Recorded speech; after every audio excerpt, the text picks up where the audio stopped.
Hi everyone, today we have a new video review, and as you can see, this time we are going to talk about fresh release from Miniart. This time it is molded in 1/35 scale, and we have this famous already 3-viewer. It's a Tempo A400 Lieferwagen, and here we get the bakery van. The kit number is 38066, and of course that's the final shape of this release. So if you go now to Modelimex and order the same kit, you will get this model. So first of all, I have to say that I assembled this vehicle. It was quite fun. So you can find the build review on YouTube channel, on the same one which you are watching at the moment. But today we are talking about this van version with some bread inside, and the box size is exactly the same as the first release of this 3-viewer. So as you can see, it's not that big, and on the side here you'll find some safety advices and address of the manufacturer, while opposite side shows you 5 marking options and also small reminder that decals are printed in cartograph. This is a top opening box, and inside we get all of the frames sealed into one plastic bag. As you can see, decal sheet is also there, and we have assembly manual on the bottom. So in order to open this plastic bag, I have to cut through it with scissors, so just give me a second. In the meantime, I can remind you that you can find all previous versions of this Tempo vehicle on YouTube channel as well. And I was saying it before that this vehicle is quite unusual, and it also a good material for some diorama ideas, because it will definitely attract some attention. And of course it looks I mean, it can be a military vehicle, it can be a civil vehicle, and still it looks very special. So I just opened the plastic bag, and first we start with this envelope. As you remember, it was on the top. So here usually Miniart packs the PE thread, and this kit is not an exclusion from this rule, so I'll just zoom in a bit and maybe place the decals here. So it's unpainted PE thread. Here we have the parts for the exterior and interior, and we even have this nameplate here, which might be handy in case you plan to assemble this vehicle with some stand underneath it. Next we continue with the plastic bag, which is dedicated to the decals. As you saw, it was relatively large, I would say, decal sheet, so just give me a second, I will open it. And I guess it's necessary to have such big decal sheet, because otherwise you won't be able to fit all of the necessary symbols. So let's start with it, and then we will also move to the clear plastic sprue, which was also there. So I will zoom out, maybe close the lenses a bit. Again, this decal sheet is coming from cartograph, and as you can see here, we get all of the necessary symbols for 5 marking options. I do not see the dials for the interior, which is rather interesting, because they were included in the previous releases. No, I think they are here, as you can see in the corner, probably.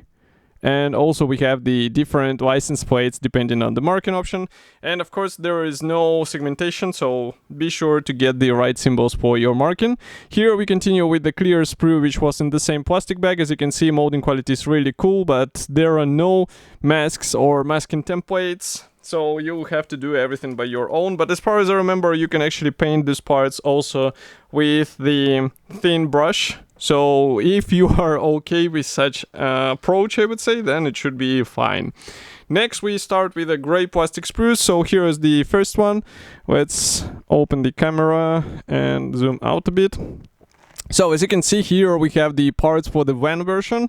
This means large panels which will be installed in the rear section, and also the rear doors, they should be openable, so it's also a handy feature for some diorama ideas. And note that this is not just a plain plastic inside, there are also some features inside, which is quite cool, because it again shows that Miniart actually thinks about interior things as well, and it might be handy for some diorama ideas when you'll be opening the doors and it will not be plain inside.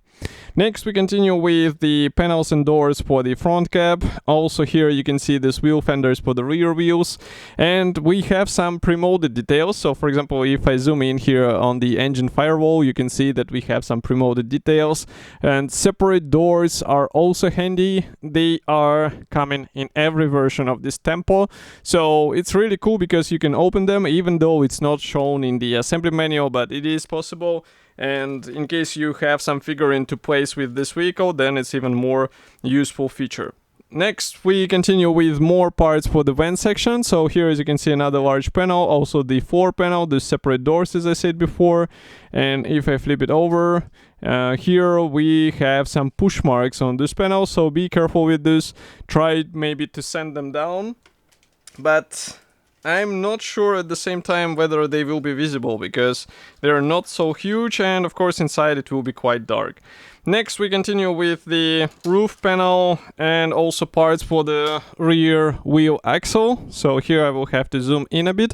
So as you can see, everything looks cool. It's quite nice that the roof panel is molded as a single piece part. As you can see, it will be covering both the rear section and the front cap, but it's not a problem. And for the rear suspension, I think it's quite easy to assemble, so there are no challenges to face with this area of the vehicle. Next, we have two identical plastic sprues. So these ones are dedicated to this bread trays. So as you can see, they are separated into several parts, but again, assembly process is quite straightforward. You just install those tabs inside and you'll be good to go. There was no wooden texture, so in case you would like to have one, you have to do it with your own hands and tools. Another double sprue is this JD. Here we have the bread, obviously, and all of these parts are molded as a single piece parts, and it will take some time to get the convincing appearance, in my opinion, because, well, use some photo references. Next, we continue with the side panel for this van version. Again, the side door is also openable, which is quite cool because you can open the rear doors, you can open this door, and you can open the front cap doors as well.